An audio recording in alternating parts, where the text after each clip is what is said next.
राधे राधे कृष्णा जी। आप सभी को गुरु पूर्णिमा की बहुत बहुत बधाई हो। पूर्णिमा धर्म विशेष महत्व इसलिए है कि इसे धनदायक और संतानदायक व्रत माना गया है। हमारे हिंदू धर्म में जो लोग पूरे विधि विधान से पूर्णिमा व्रत करते और पूर्णिमा के दिन चंद्रमा को अर्घ देते हैं, उन पर भगवान विष्णु और माता लक्ष्मी की विशेष कृपा रहती है। पूर्णिमा व्रत की कथा सुनते हैं। चलिए। द्वापर युग में एक समय की बात, जब यशोदा मैया ने श्री कृष्ण ने कहा, हे कृष्ण, तुम सारे संसार के उत्पन्न करता और संहार करता हो।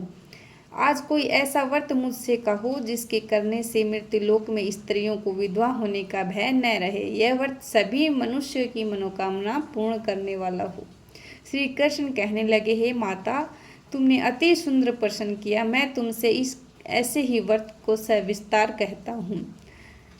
अर्थात जो 32 पूर्णिमा का व्रत करना चाहिए, इस व्रत को करने से स्त्रियों को सौभाग्य, संपत्ति और पुत्र प्राप्ति और संतान प्राप्ति का वर मिलता है। भगवान शंकर के प्रति मनुष्य मात्र की भक्ति को बढ़ाने वाला। यशोदा जी कहने लगी, हे कृष्ण, सर्वप्रथम इस व्रत को मृत्युलोक में किसने किया था, मुझे बताओ। तो श्री कृष्ण कहते हैं कि इस भूमंडल पर एक अत्यंत प्रसिद्ध राजा चंद्रहास पालित अनेक प्रकार के रत्नों से परिपूर्ण कार्तिका नाम की एक नगरी थी। वहाँ धनेश्वर नाम का एक ब्राह्मण था और उसकी स्त्री बहुत ही सुंदर और रूपवती थी। दोनों उस नगरी में बड़े प्रेम में इसके साथ रहते थे। घर में धन धान्य की कोई कमी नहीं थी, पर उनको एक बड़ा दुख था कि उनकी कोई संतान नहीं थी।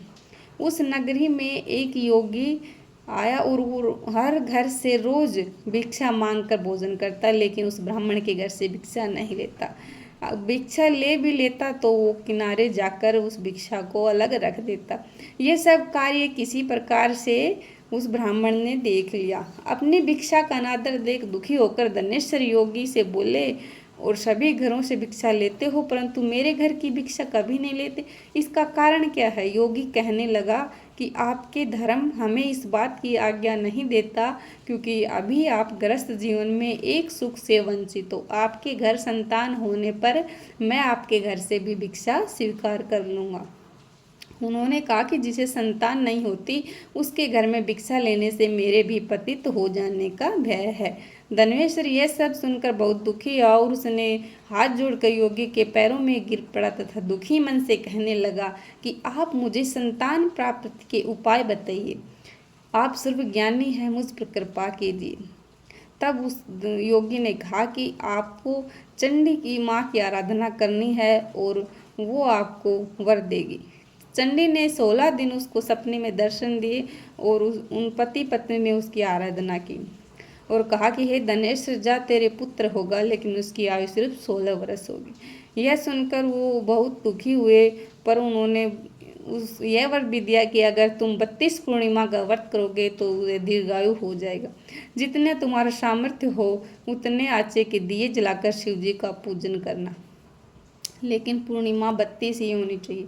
सुबह होते ही तुम्हें इस स्थान के पास एक आम का पेड़ दिखाई देगा, उस पर चढ़कर फल तोड़ना, अपनी स्त्री को इसके बारे में बताना।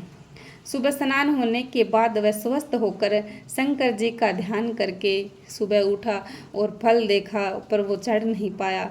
तब उसने गणपति का उपासना की और उसको बल मिला, तो उसने फल तोड़कर अपनी पत्नी को दिया और उसकी मनोकामना पूर्ण हुई। उनके फिर 9 महीने बाद एक बहुत ही सुंदर पुत्र पैदा हुआ। उसका नाम उन्होंने देवीदास रखा। माता पिता के हर्ष और शोक से वह बाल बढ़ने लगा। भगवान की कृपा से बालक बहुत ही सुंदर और सुशील, पढ़ाई में बहुत तेज निपुण था। उसकी माता से 32 पूर्णमासी का व्रत रखा। जैसे ही 16 वर्ष लगा, दोनों पति पत्नी बहुत दुखी हुए। उन्होंने सोचा अगर उनके सामने यह सब हुआ तो वह कैसा होगा। तभी उन्होंने देवीदास के मामा को बुलाया और 1 वर्ष के लिए देवीदास को काशी में पढ़ने के लिए भेज दिया। 1 वर्ष के बाद उसे वापस लेकर आ जाना। देवीदास अपने माता पिता के साथ घोड़े पर सवार होकर चल दिया। उसके मामा को भी यह बात पता नहीं थी। दोनों पति पत्नी से 32 पूर्णिमा का व्रत पूरा किया। दूसरी तरफ मामा और भांजा दोनों रात गुजारने के लिए रास्ते में एक गांव में रुके। उस गांव में एक ब्राह्मण की कन्या का विवाह होने जा रहा था, जिसे धर्मशाला में वर और बारात के बाकी लोग रुके थे। उसी धर्मशाला में देवीदास और उसका मामा ठहर गए। उधर कन्या को तेल आदि चढ़ने के बाद जब लगन का समय आया तो वर की तबीयत खराब हो गई।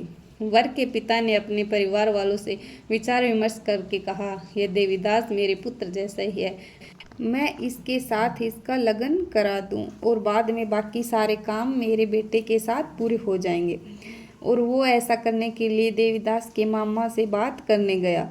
मामा ने कहा कि कन्यादान में जो कुछ भी मिलेगा वो हमें दे दिया जाए। वर के पिता ने बात स्वीकार ली। इसके बाद देवीदास का विवाह कन्या के साथ हो गया और अपनी पत्नी के साथ भोजन न कर सका, क्योंकि देवीदास के मन में विचार आने लगा कि किसकी पत्नी होगी। यह सोचकर उसकी आंखों में आंसू गए। तब वधू ने पूछा, क्या बात है, आप उदास क्यों? तब उसने सारी बातें पत्नी को बता दी। तब कन्या कहने लगी, यह भ्रम विवाद के विपरीत है, आप ही मेरे पति हैं, मैं आपकी पत्नी रहूंगी, किसी अन्य की कभी नहीं। तब देवीदास ने कहा, ऐसा मत करिए, क्योंकि मेरी आयु बहुत कम है। मेरे पिता मुझे काशी भेजा है, लेकिन उसको ये नहीं पता कि मेरे को ये बात पता है। दोनों रात में सोने के लिए चल गए। सुबह देवीदास ने पत्नी को 4 नगों से जड़ी एक अंगूठी दी और एक रुमाल दिया और बोला कि हे प्रिय, इसे लो और संकेत समझकर स्थिर चित हो जाओ। मेरे मरण और जीवन जानने के लिए एक पुष्प वाटिका बना लो, उसमें सुगंधित वाली एक नव मल्लिका लगा लो। प्रतिदिन जल से सींचो और अगर वह सूख जाए तो समझना कि मेरे देहांत हो गया, और जिस दिन वह फूल खिल जाए तो समझ लेना कि मैं जीवित हूँ। यह समझकर वह वहाँ से चला गया। इसके बाद जब वह और बाकी बारात मंडप में आए तो कन्या ने उसे देखकर कहा, मेरा पति नहीं है, मेरा पति तुम जिसके साथ मेरा विवाह हुआ रात को वो चला गया या कोई और है।